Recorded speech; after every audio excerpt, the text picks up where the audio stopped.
Oke, karena udah jam 9 kita mulai aja ya. Silakan nyalakan kameranya.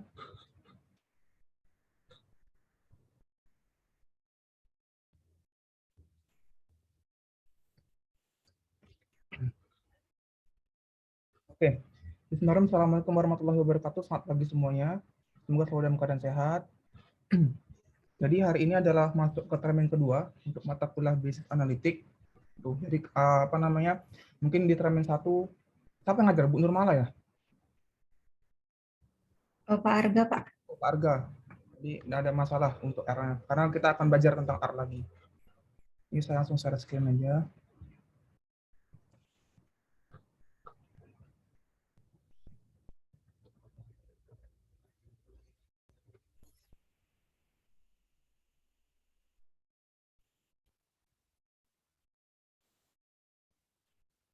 Oke.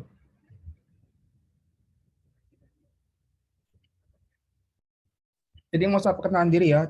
Seharusnya sudah tahu, nama saya Rezi.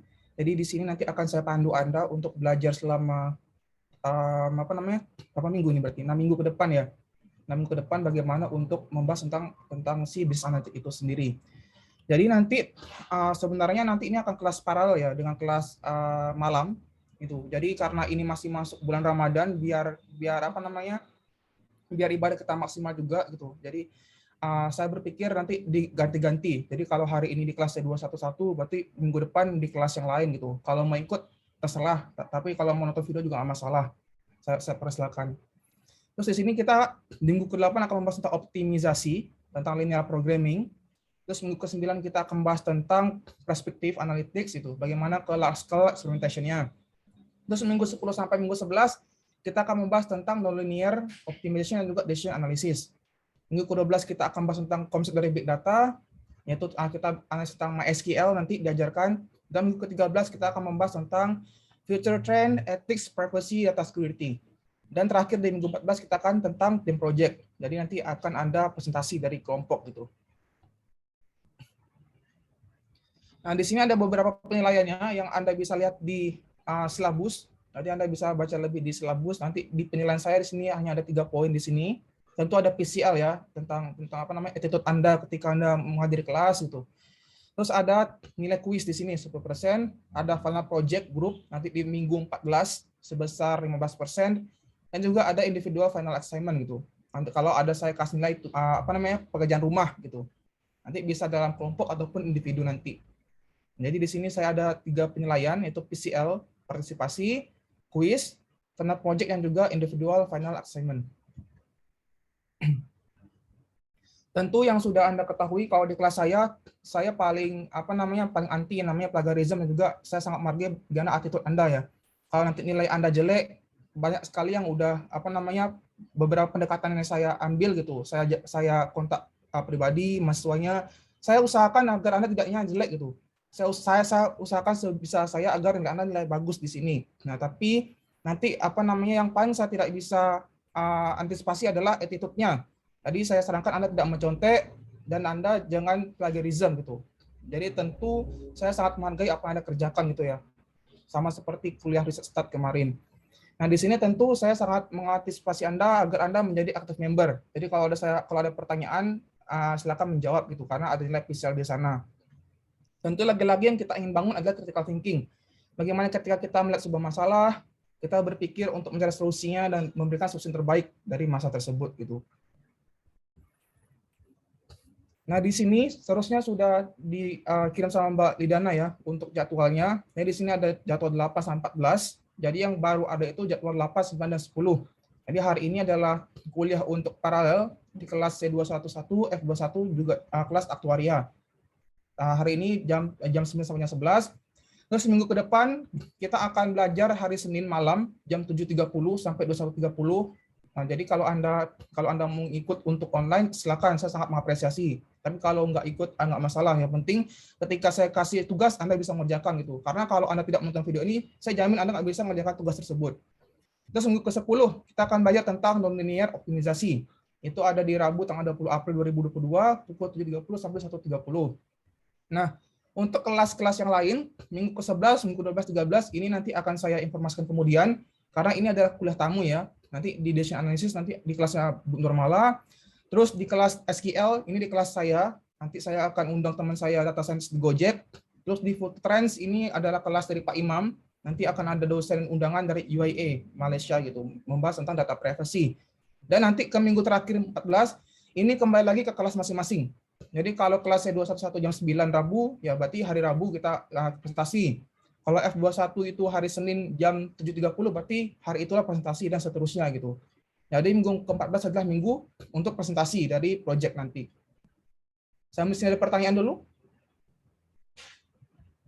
Nggak ada ya, aman ya? Oke. Kalau sudah tidak masalah, kita lanjut ke bisnis analitik gitu. Jadi introduction-nya adalah karena dari dua mata kuliah dasar analisis yang Anda sudah ambil, riset statistik dan juga bisnis analitik, intinya adalah itu menggabungkan kedua subdomain multidisiplin di data science.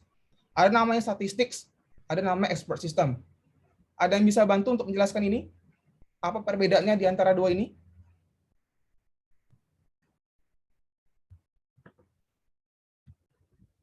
Ada yang bisa bantu jelasin?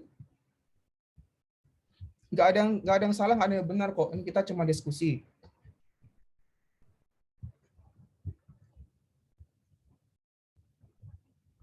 Oke, saya tunjuk aja ya sama si absen. Mungkin Mbak Alia?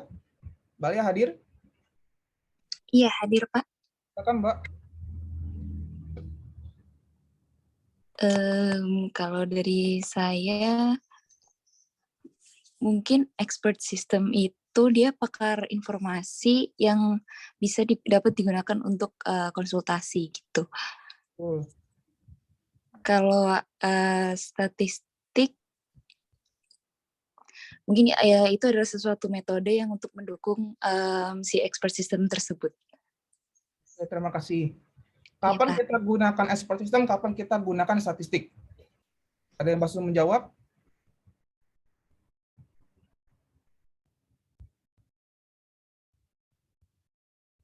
Oke, saya tunjuk lagi.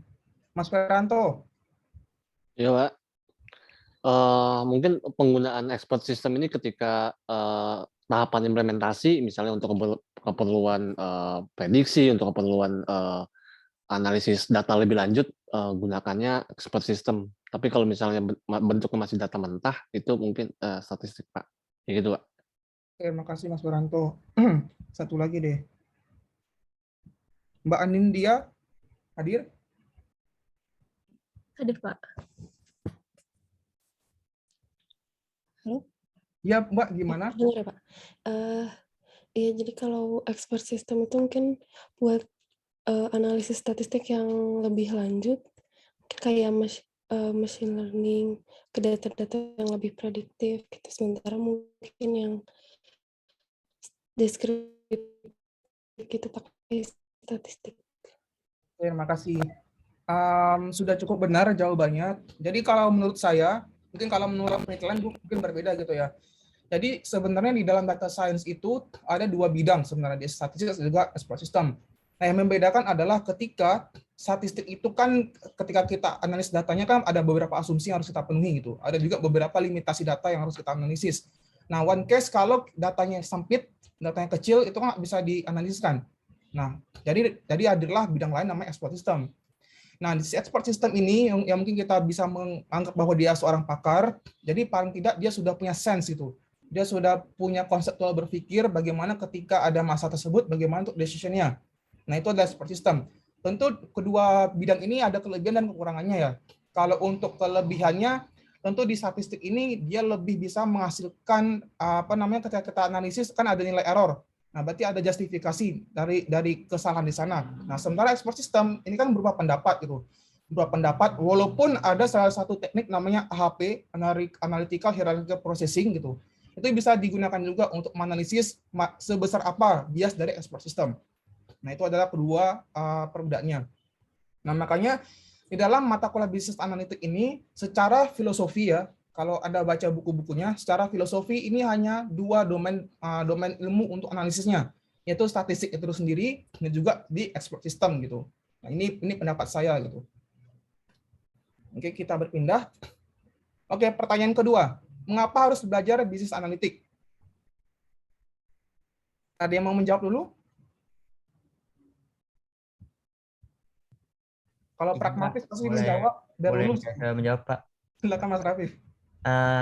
Mengapa kita belajar analitika bisnis, Pak? Karena kita dalam mengambil keputusan, misalnya kayak kemarin yang soal UTS kemarin kan itu keputusan yang cukup berat ya. Kadang kita nggak bisa dengan data yang ada aja, kita harus juga melakukan analitika ke pasar gitu, supaya intinya supaya membantu kita dalam mengambil keputusan yang tepat gitu, Pak. Oke, terima kasih Mas Rafif. UTS-nya gimana? Gampang nggak? Kalau boleh jujur, menurut saya cukup berat, Pak. Oh, cukup berat ya. Oke. Yang lain?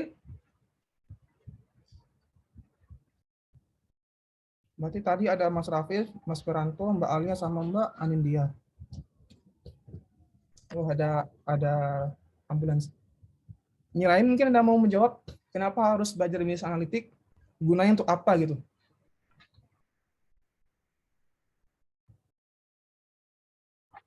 Oke, saya tunjuk aja kalau gitu. Mbak Margaret mungkin?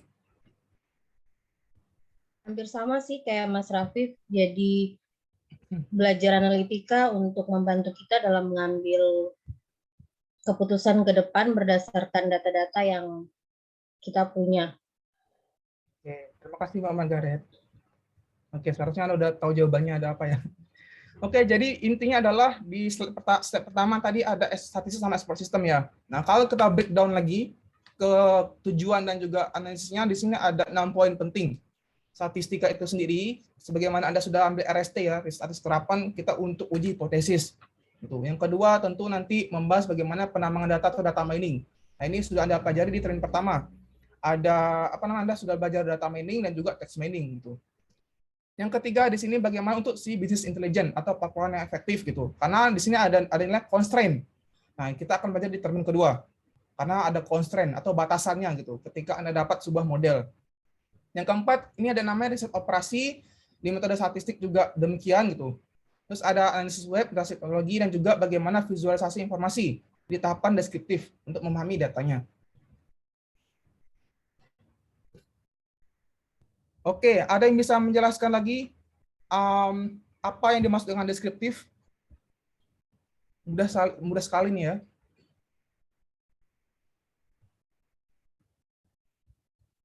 Silakan, kalau ada yang mau menjawab, langsung jawab aja Mas. Saya nggak bisa lihat resen di sini. Oh ya, izin mencoba jawab Pak. Kalau dari deskriptif itu menjelaskan berdasarkan data yang ada, data yang data lampu yang sudah ada, terus kita analisis untuk mendapatkan insight itu dari data tersebut. Kemudian pada prediktif dibuat model berdasarkan data tersebut itu. Dan di preskriptif ini dia menentukan keputusan apa yang harus diambil berdasarkan data deskriptif tadi sama data sama dari model yang sudah dibuat. Terima kasih Mas Adi. Ada yang bisa jawab kira-kira apa saja yang terjadi di deskriptif gitu? Apa saja yang kita dapatkan di sana? Misalnya masalahnya apa, terus bagaimana mungkin solusinya? Banyak yang masalah yang ada di deskriptif ya.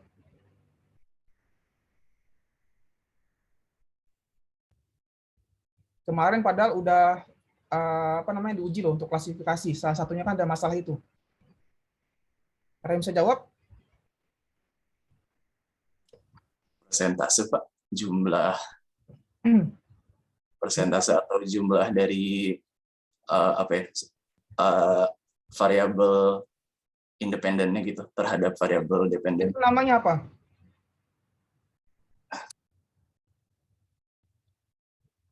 Oke, saya jelaskan ulang lagi. Jadi di tahapan deskriptif ini adalah tahapan ketika kita bagaimana melihat apa ada outlier gitu. Kalau diklasifikasi ya ada namanya balancing dataset. Jadi kalau dataset kita tidak balance, kalau Anda gunakan beberapa metode klasifikasi mungkin akurasinya akan besar itu. Akurasi error rate kesalahannya akan lebih besar di metrik konfusinya. Nah, jadi ada namanya balancing dataset gitu. Tentu di deskriptif ini yang paling pertama adalah bagaimana melihat balancing datasetnya, apakah ada outlier apa tidak, gitu, ada missing data apa tidak. Nah, tentu kalau ada data outlier, itu terserah Anda, mau Anda analisiskan atau Anda mau keluarkan itu kan balik lagi ke expert system ya. Nah, kalau ada data yang tidak balance, misalnya data-data kosong gitu. Nah, itu bisa kita estimasikan juga boleh gunakan nilai median, nggak masalah. Ada banyak sekali metode-metode yang bisa kita gunakan untuk missing imputation. Nanti Anda bisa baca lebih detail lagi. Oke, kita berpindah ke prediktif. Kira-kira masalah apa yang kita bisa temukan di prediktif?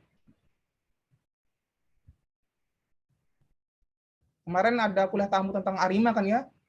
Nah, itu kan banyak sekali yang sudah jelasin tuh. Kira-kira masalah apa aja yang ada di prediktif? Ada yang mau menjawab? Oke, mungkin Mas Rizal di Muhammad Nusantara ada? Oke, belum hadir. Oke, mungkin Mbak Lidana? Iya, Pak. Kira-kira masalah apa aja yang ada di prediktif? Seperti rekomendasi dari sesuatu gitu, misalnya kayak rekomendasi dari data-data pengunjung gitu, Pak. Oke, terima kasih. Yang lain?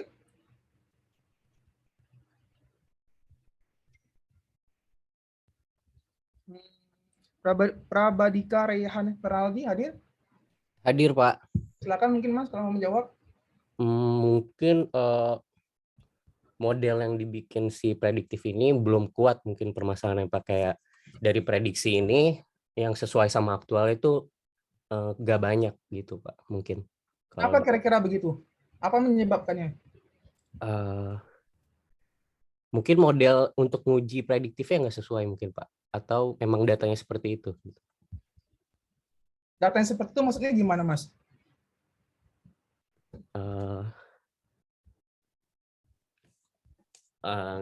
Gimana, Pak? Apa? Saya kan bertanya. Oke, jadi gini, saya ulangi lagi prinsip time series ya. Time series itu kan kita kan meramalkan hari ke depan. Tentu bagaimana kita ramalkan minggu depan tuh secara filosofi kita kan perlu data sebelumnya ya.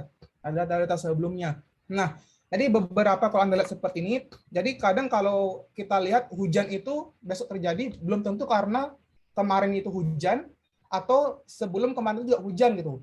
Nah, itu ada namanya lag ya, lag gitu. Nah, jadi kalau Anda lihat di time series, salah satu faktor fundamental untuk memberikan akurasi yang tinggi untuk peramalan adalah input lag yang signifikan. Itu kalau Anda masih ingat di PACF kemarin yang Pak Riki terangkan. Tuh. Jadi itulah yang tahapan penting di peramalan. Bukan ke modelnya, tapi lebih ke PACF-nya itu. Jadi bagaimana ketika kita bisa menemukan pada titik-titik hari keberapa, pada rentang keberapa yang itu lebih signifikan gitu sebagai input untuk meramalkan ke depannya gitu. Nah, itu yang masalah yang paling kita temukan di prediktif. Ada pertanyaan dulu sampai sini? Nggak ada ya? Kalau nggak ada, kita pindah ke perspektif. Nah, ini aspek yang paling penting. Ada yang mau menjawab mungkin? Apa aja masalah kita temukan di perspektif? Gitu.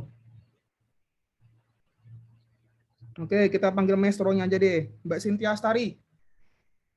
Hadir? Iya, Pak. Mungkin Mbak Cynthia mau menjawab?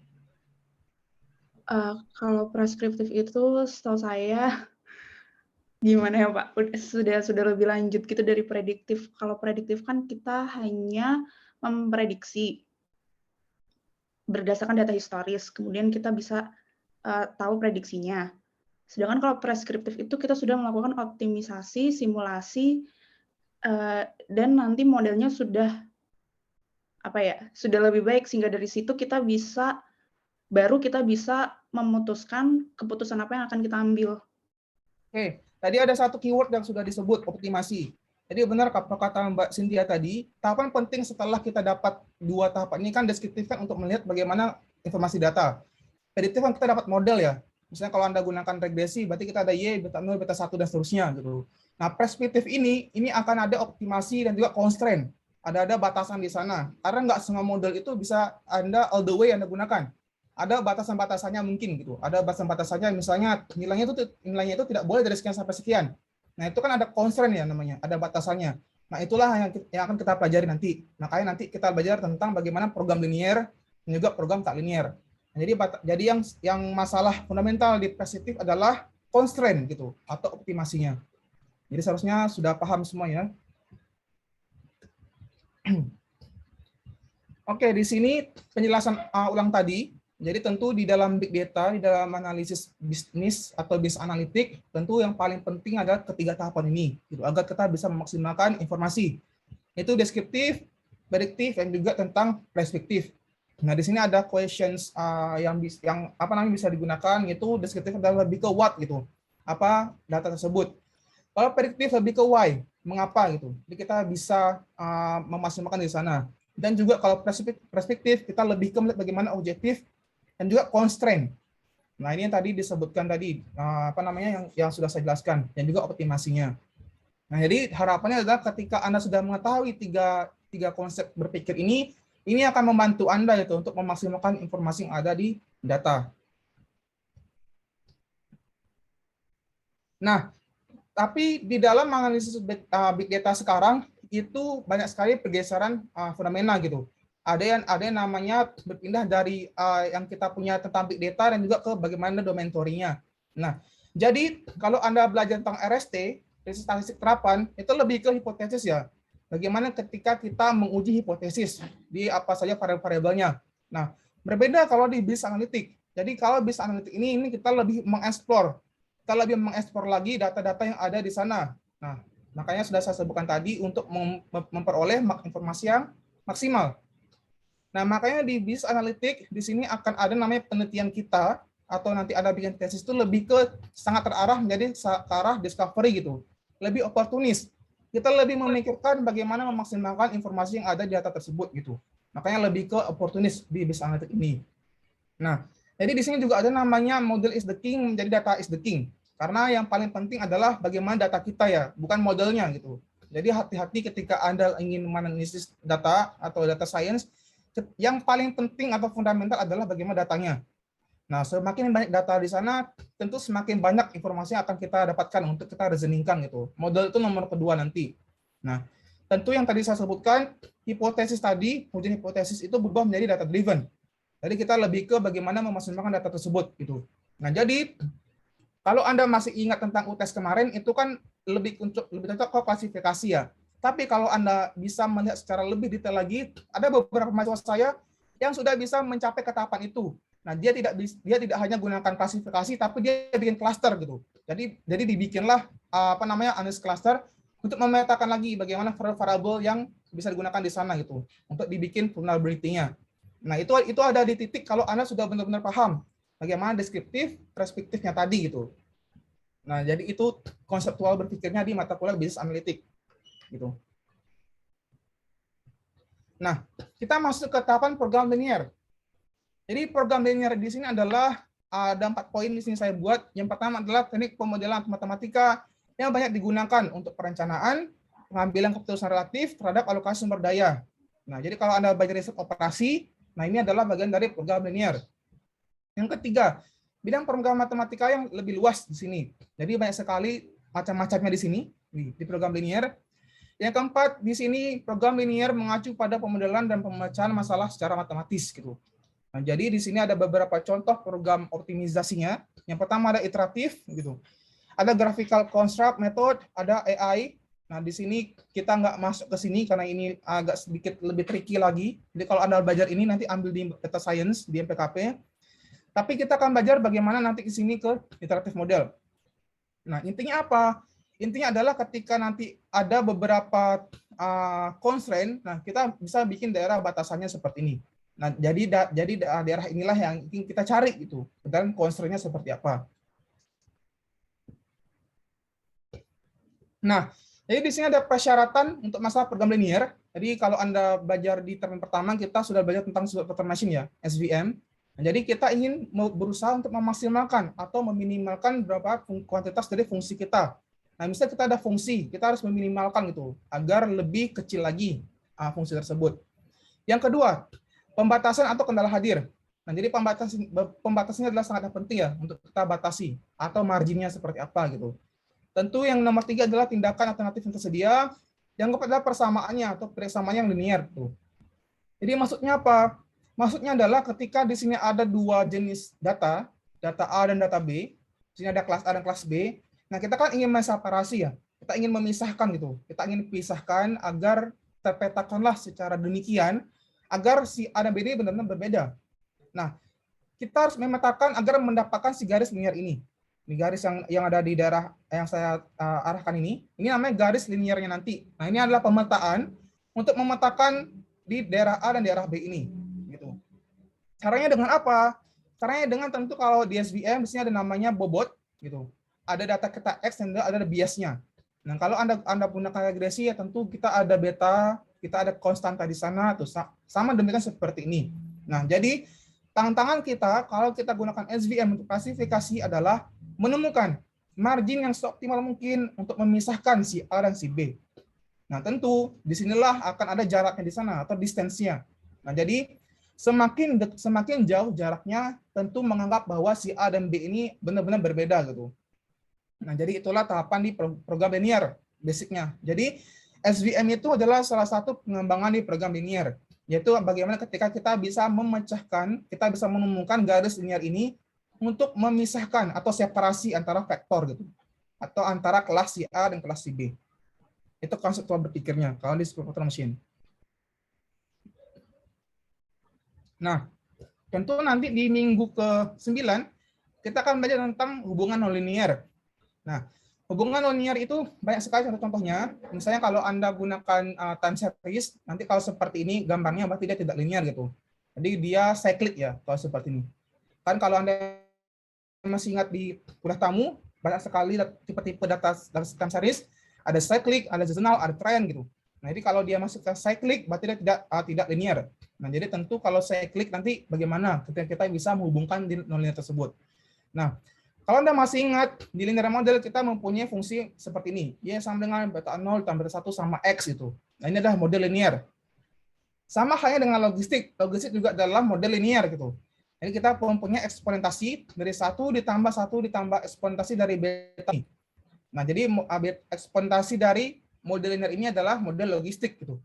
Jadi contoh dasar yang paling gampang adalah apa jenis fungsi linear? Ya tentu regresi berganda gitu, itu linear. Sama juga regresi logistik. Nah, tapi kalau di time series cyclic, kalau Anda masih ingat di di kuliah tamu time series, ini adalah contoh yang tidak linear gitu. Nah, jadi kalau nanti Anda mau menganalisis beberapa metode di time series gitu, nanti Anda bisa melihat beberapa contekan di sini. Jadi kalau Anda masih belum punya ide untuk tesis, silakan untuk mengeksplor di bagian-bagian sini. Nah, contoh pertama, ini yang paling gampang ya untuk saya ingat ini program linear ini adalah pelajaran waktu SMP gitu atau SD kelas 6. Nah, jadi di sini kita bahas lagi. Jadi di sini ada contoh kasus. Contoh pertama, sebuah perusahaan memproduksi 2 model kursi, 4P dan juga 3P. Nah, model 4P jadi membutuhkan 4 kaki, 1 kursi dan juga 1 punggung untuk dibikin si model kursi tersebut. Nah, di sisi lain, model 3P membutuhkan 3 kaki dan 1 kursi. Nah, si perusahaan ini memiliki stok awal 200 kaki, 500 kursi, dan juga 100 punggung. Nah, ini namanya constraint. Jadi kalau ada yang seperti ini namanya constraint ya, atau batasannya. Jadi nanti Anda bisa bikin, misalnya di sini 4X ditambah 1Y ditambah 1Z sama dengan berapa itu. Kan soal anak SD ya. Nah, di sini juga sama, jika perusahaan membutuhkan lebih banyak kaki, kursi, dan juga sandaran, perusahaan dapat membeli balok kayu standar dengan harganya 80.000 per balok. Nah, ini adalah yang ingin kita cari itu. Nah, terus perusahaan dapat memproduksi 10 kursi, 20 kaki, dan juga 2 punggung dari balok kayu standar. Ini kondisinya. Nah, biaya produksinya adalah 4P, adalah 30.000 per kursi, sedangkan biaya model 3P adalah 40.000 per kursi. Jadi tantangan kita adalah ketika kita ingin memaksimalkan, kalau kita ingin mengecilkan nilai produksi, nah berapa banyak yang bisa kita ganti di sini? Apakah kakinya, apa kursinya, apakah punggungnya gitu. Nah, itu adalah cara-cara yang kita ingin memecahkan bagaimana untuk mendapatkan nilai cost yang rendah. Gitu. Jadi hati-hati kalau ada soal seperti ini. Jadi tujuannya itu cuma 2. Kita ingin meminimalkan cost atau kita ingin memaksimalkan cost gitu. Jadi jangan kebalik ya untuk meletakkan masalahnya. Nah, jadi di sini terakhirnya adalah perusahaan ingin menginformasikan bahwa jumlah minimum kursi yang harus diproduksi ada 1.000 unit. Jadi perusahaan ini harus memproduksi 1.000 unit gitu per bulan. Nah, jadi tentukanlah model program linear yang meminimalkan total biaya. Biaya produksi 2 kursi ditambah pembelian balok kayu yang baru. Jadi kita bisa silakan seperti ini. Nah, di sini misalnya saya bikin 3 simbolis matematiknya. Jadi di sini ada X4P, jadi di sini adalah jumlah kursi 4P yang akan diproduksi. Nah, X3P adalah jumlah kursi 3P yang akan diproduksi, dan XY adalah jumlah baloknya. Nah, jadi kita akan dapat vektor seperti ini. Jadi saya sebut adalah X hat ini adalah vektor untuk keputusan. Jadi berisi informasi X4P, X3P, dan juga XW. Nah, di sini ada kondisinya adalah X topi lebih besar daripada 0. Jadi kita ingin meminimalkan cost-nya tadi. Jadi di sini ada cost-nya yang kita ingin minimalkan. Jadi cost X4P, X3P, dan juga XW. Yaitu 30 X4P ditambah 40 X3P ditambah 80 XW. Jadi kita harus meminimalkan cost. Nah, jadi cost itu kita bisa bikin tentang cost hat atau C hat. Itu dalam bentuk vektor 30, 40, dan 80. Kan mudah ya. Asalkan Anda bisa membaca soal, asalkan Anda bisa redefinisikan maksudnya tadi, jadi seharusnya Anda bisa membuat seperti ini tadi. Nah, dari sini ada batasannya. Jadi disinilah teknik di business analitiknya untuk kita pecahkan di program linear. Di sini ada batasannya A, kursi X4P ditambah X3P dia akan kurang dari 500 ditambah 10 XW. Nah, ini informasi yang ada di soal tadi ya. Yang untuk kaki kita ada informasi 4X4P ditambah 3X3P dia akan kurang dari 200 tambah 20 XW dan seterusnya sampai ke batasan yang keempat. Jadi karena ini adalah dalam bentuk matriks, tentu harus ada perkalian di sana ya dan penambahan di sana. Jadi di sini kita akan ada dapat 2 informasi matriks. Di sini adalah 4 kali 3 gitu. Di sini adalah 1 minus 10. Yang tadi kita dapatkan di sana ada 4, 3, minus 20, dan seterusnya. Nah, di sini B ini adalah fungsi batasan kita. 500, 200, 100, dan 1000 gitu. Jadi nggak masalah ya. Jadi ngerti ya. Di sini kan kena 1, sini kan 1 nih. X4P 1. Nah, sini kan 4, berarti di sini kan kondisinya 4XP, berarti sini 4. Di sini kan berarti X4P, berarti 1 gitu. Nah, kalau 2, kalau di sana ada X3P, berarti di sini ada 1, ada 3. Kalau dia tidak ada X3P, berarti dia 0. Nah, kalau di sini ada X3P, berarti dia 1. Dan seterusnya. Jadi kalau di sini ada 10, berarti dia pindah ke ruas ke kiri, berarti negatif. Berarti minus 10. Kalau dia ada XW-nya, nah kalau ada 20 XW-nya, dia pindah ke kiri, berarti dia negatif, minus 20. Kalau dia ada positif, berarti pindah ke kiri juga minus, berarti minus 2. Nah, karena D ini tidak ada XW, jadi kita nolkan. Sampai sini paham? Mudah kan ya seharusnya? Pahamkah? Maaf, mau nanya Pak. Silakan Mbak Anindya. Ya, boleh dijelasin lagi nggak yang tadi dapat angkanya gimana sama dari soalnya? Oke. Soalnya dari mana? Nah, di sini kan ada kondisinya tadi. Intinya kalau Anda intinya gini, ada masalah program linear, Anda harus pisahkan dulu nih, mana itu masalahnya, mana itu batasannya gitu. Nah, jadi intinya gini, di sini dia ada perusahaan. Nah, perusahaan ini dia harus memproduksi 1000 unit per bulan. Nah, jadi bagaimanalah dia bisa meminimumkan cost-nya agar dia dapat untung besar gitu. Nah, tapi di sini ada kondisinya. Dia hanya punya stok awalnya itu 200 kaki, 500 kursi, dan juga ada juga 100 punggung gitu. Tapi di sini ada dua tipe model kursi yang akan dia jual. Itu 4P dan 3P. Nah, kondisi pertama, ketika kita mau bikin model 4P, ini butuh 4 kaki, 1 kursi, dan juga 1 punggung. Nah, tapi kalau ingin membuat 3P, dia butuh 3 kaki dan 1 kursi. Tapi dia tidak butuh punggung gitu. Nah, jadi bagaimanalah ketika ada kasus ini, kalau Anda seorang data scientist, Anda diminta sama perusahaan. Bagaimana kira-kira untuk meminimumkan cost-nya? Nah, disinilah nanti Anda ada cara-caranya tadi seperti ini. Ini pertama adalah kita bikin dulu fungsi cost-nya. Tadi kan ada fungsi cost tuh, setiap berapa banyak yang kita buat tuh. Ada 30 X4P dan seterusnya. Jadi ini adalah untuk membuat cost-nya. Nah, tapi kalau untuk mendapatkan si kaki tadi kan ada kondisinya tadi. Dia butuh berapa butuh banyak di sana gitu. X4P ini, jumlah kursinya, berapa banyak jumlah diproduksinya, berapa banyak balok kayu yang akan dibelinya. Nah, jadi itu akan Anda dapat ketika Anda bisa memisahkan dulu mana batasannya, concern-nya, mana fungsi tujuannya gitu. Paham Mbak Madeline? Maaf Pak, itu tadi sih Mbak Anin. Oh sorry Mbak Anin. Kalau saya lebih ngarah ke, maaf Pak, boleh ke slide selanjutnya.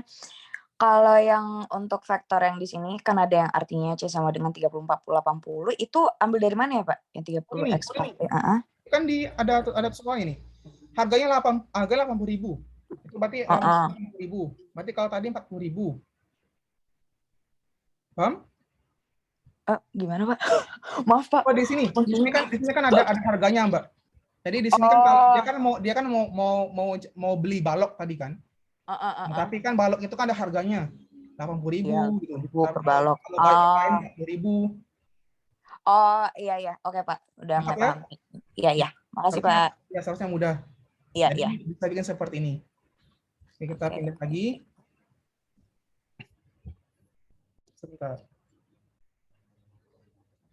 Ada nggak jawabannya? Oh sebentar, saya cari jawabannya dulu. Ada dari tugas yang lain.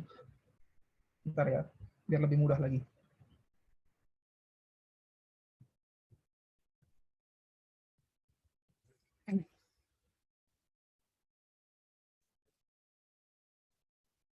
Nah, ini soal semester kemarin.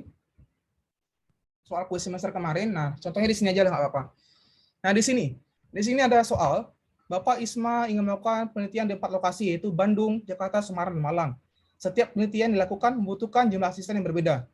Nah, jadi di sini ada keterangannya. Jadi di sini ada asisten penelitian, surveyor, dan total hari yang akan diselesaikan.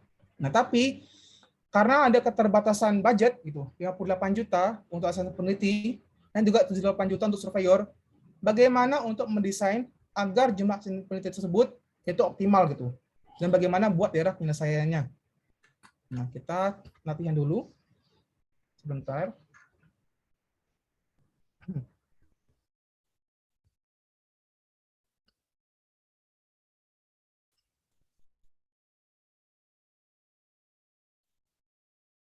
Nah, di sini karena tadi ada kondisinya ya. Di sini kan kondisinya 4 hari, 3 hari, 4 hari, dan 1 hari.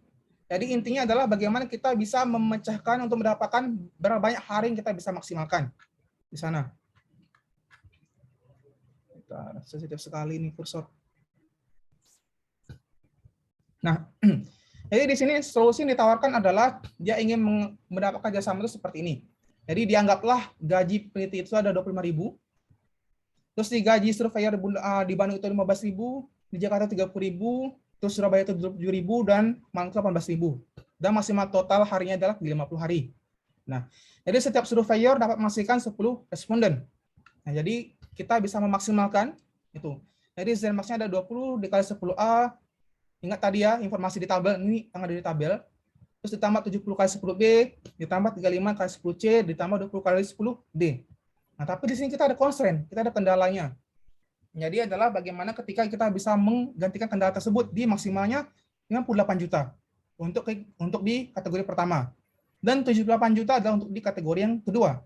Nah, jadi karena kita udah dapat tadi fungsi tadi, berarti 5 dikali 25.000, karena gajinya 25.000 ya per hari. Terus dikalikan 8 dikali 25.000 juga, dan seterusnya. Jadi yang pertama adalah kita memaksimalkan si 25.000 ini.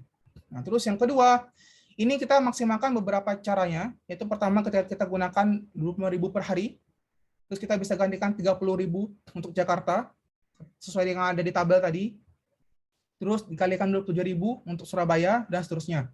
Nah, ini adalah fungsi kendalanya tadi. Agar kita pecahkan berapa banyak hari yang kita bisa dapatkan. Ini bisa Anda ngerti kalau Anda latihan seharusnya.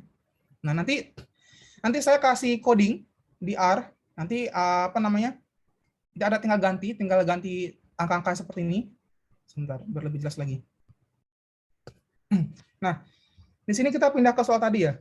Di sini kalau Anda ingat kan tadi ada 30, ada 40 sama 80.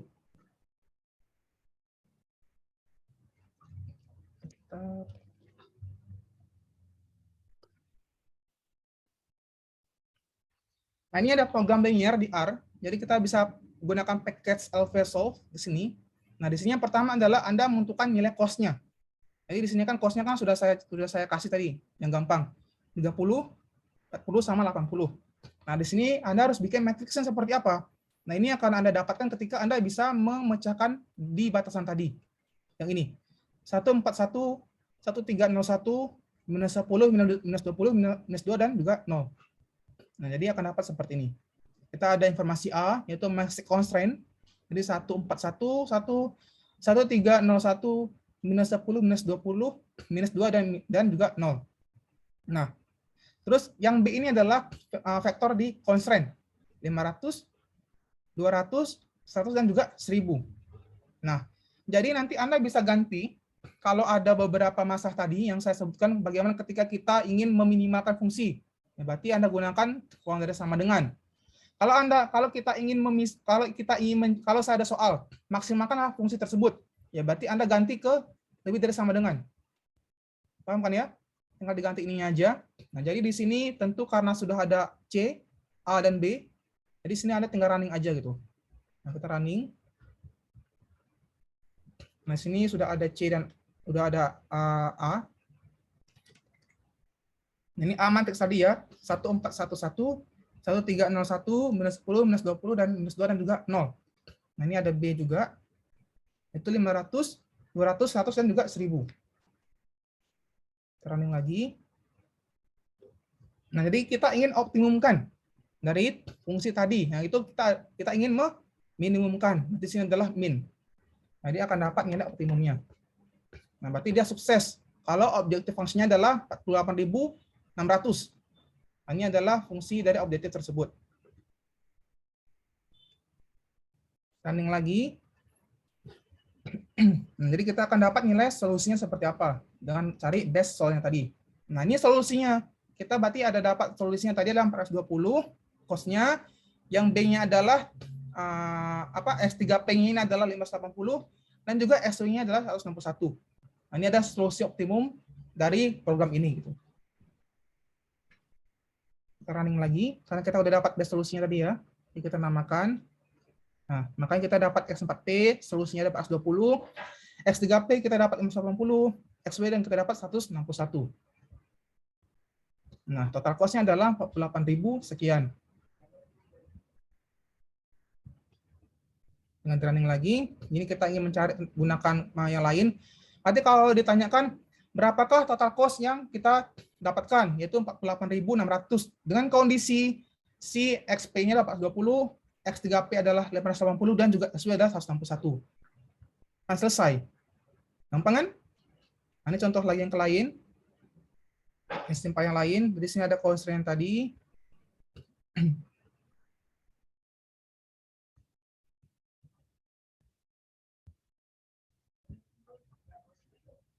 Nah, tapi ini ada beberapa cara ya. Ada beberapa cara dengan package yang berbeda di sini. Sebentar. Nah, di sini ada dua package ya tadi. Yang pertama kan LP Solve dan juga LP Solve API. Nah, jadi nanti Anda bisa coba-coba bagaimana ketika Anda gunakan yang pertama dan juga yang kedua. Tapi sebenarnya sama sih hasilnya gitu. Ini hanya package-package-nya saja gitu untuk dihasilkan.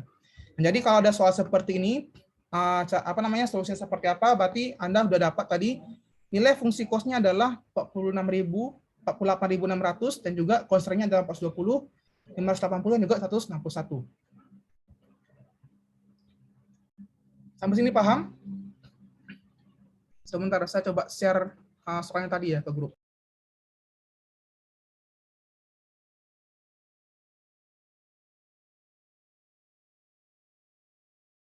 Ada pertanyaan, saya persilakan dulu.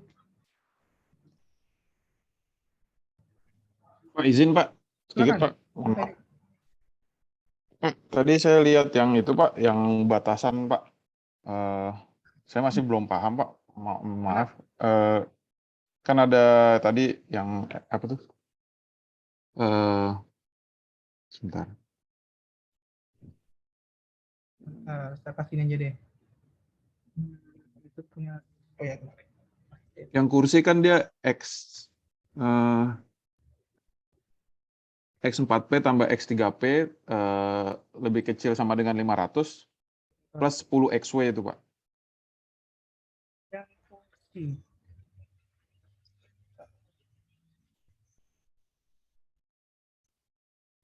Nah, itu Pak. Yang 10 XW terus yang untuk kaki itu yang 20 XW, untuk bagian belakang 2 XW. Nah, itu menganalogikan dari soalnya gimana ya, Pak? Punggungnya, Mas. Oh, ini jumlah kayu yang mau dibeli. Nah, iya. Bentar, kalau yang mana di Nah, sini? itu kan Bentar. Itu perusahaan produksi dua model kursi, 4P dan 3P. Kemudian 4P, 4 kaki 1 kursi. Tadi dia 10, 20 dan juga bentar. 10, kan 20. dia pembelian itu berarti Pak ya, pembelian kayu baru kan itu ya, yang Iya loh. W-nya itu ya.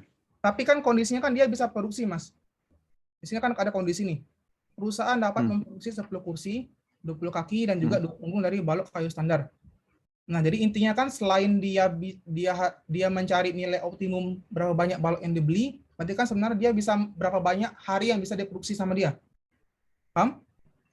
Jadi pada satu hari, misalnya pada satu hari itu dia bisa produksi berapa banyak gitu. Nah, itu kan masuk ke fungsi constraint.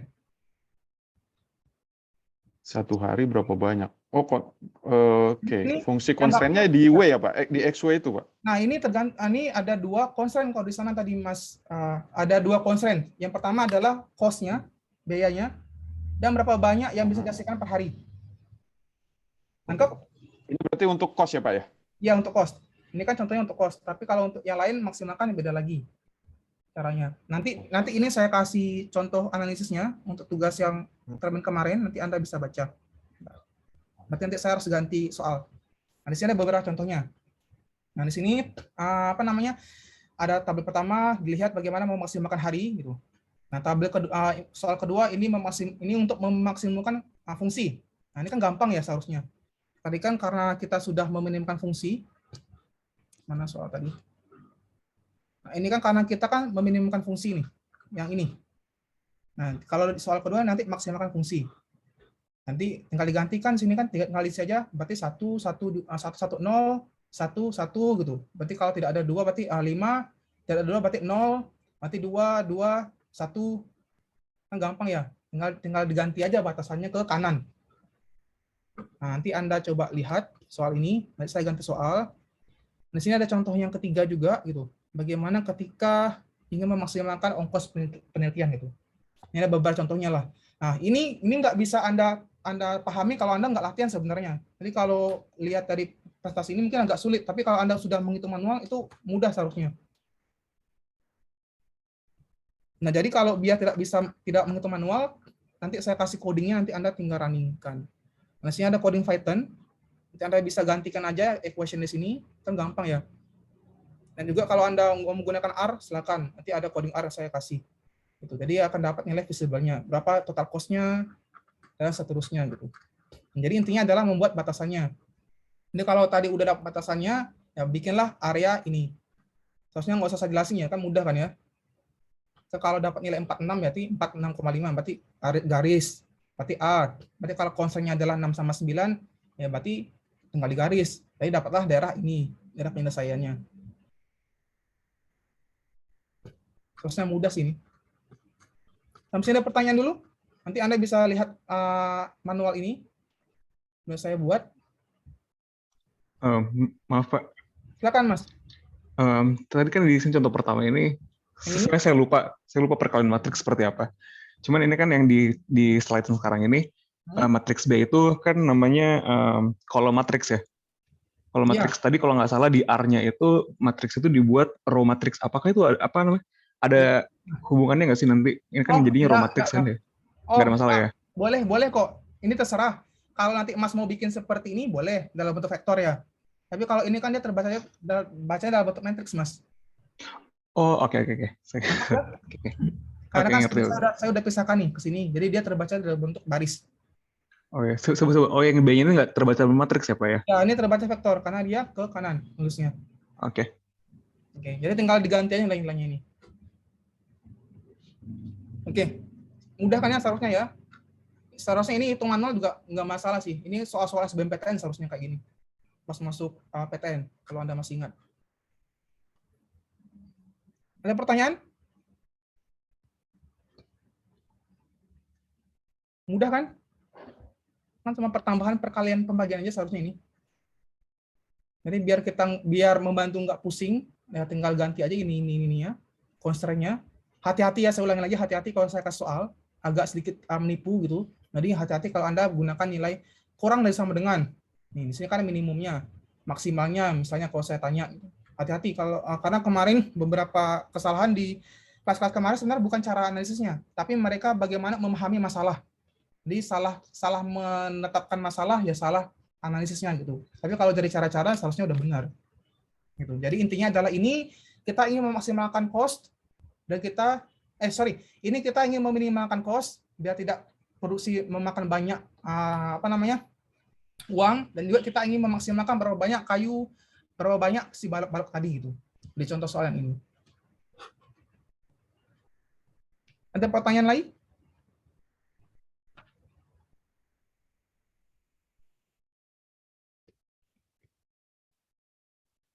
Tidak ada? Oke, linear programming masih gampang. Nanti saya masih ada video untuk semester kemarin, itu mahasiswa saya kelas S1 manajemen, itu ada ngajar pakai Excel. Jadi kalau Anda nggak mau ngolah data pakai R atau Python, kemarin sih diajar juga pakai Excel gitu. Jadi Anda bisa lihat juga. Ini saya lampirkan videonya. Jadi untuk berarti kita akan jumpa di minggu ketiga lagi ya. Tapi saya sarankan Anda ikutlah untuk di kelas malam nanti. Nanti kalau ada nilai PSL ya, ada keaktifan gitu. Nanti mungkin itu akan membantu Anda gitu. Nah, jadi nanti untuk tugas-tugas seterusnya nanti lebih ke diskusi satu kelompok 2 orang aja maksimal. Kalau Anda nyaman sendiri nggak masalah. Jadi pikir saya kalau banyak orang nanti malah lebih nggak maksimal diskusinya. Jadi kalau saya ada soal, jadi Anda bisa bikin berdua atau sendiri gitu, senyaman Anda aja. Ada pertanyaan sejauh ini? Nggak ada? Mas Edil nggak ada pertanyaan? Mas Margaret, Mas Feranto, Mbak Putri? Nggak ada ya? Mbak Fiona, Mas Harikson, Mbak Lidana? Nggak ada? Mas Rafif, Mas Adi? Nggak ada? Mas Pradika, Mbak Cynthia? Oke, nggak ada. Mbak Nindya, ada masalah? Nggak ada. Mas Wali? Mbak Maria? Oke. Mas Doni? Mas Farhan nggak ada? Mas Rizky? Mas Rian nggak ada? Oke, kalau nggak ada masalah, berarti saya anggap minggu ke ini selesai. Jadi nanti Anda bisa, nanti saya kasih soal yang tahun kemarin, jadi Anda bisa latihan. Nanti saya tinggal ganti soal aja lah untuk Anda kuis gitu. Jadi biar nilainya juga agak jelek banget gitu. Jadi sekian dari saya. Wassalamualaikum warahmatullahi wabarakatuh. Selamat pagi semuanya. Waalaikumsalam. Pagi, Pak. Terima kasih, Terima Pak. kasih. Pak.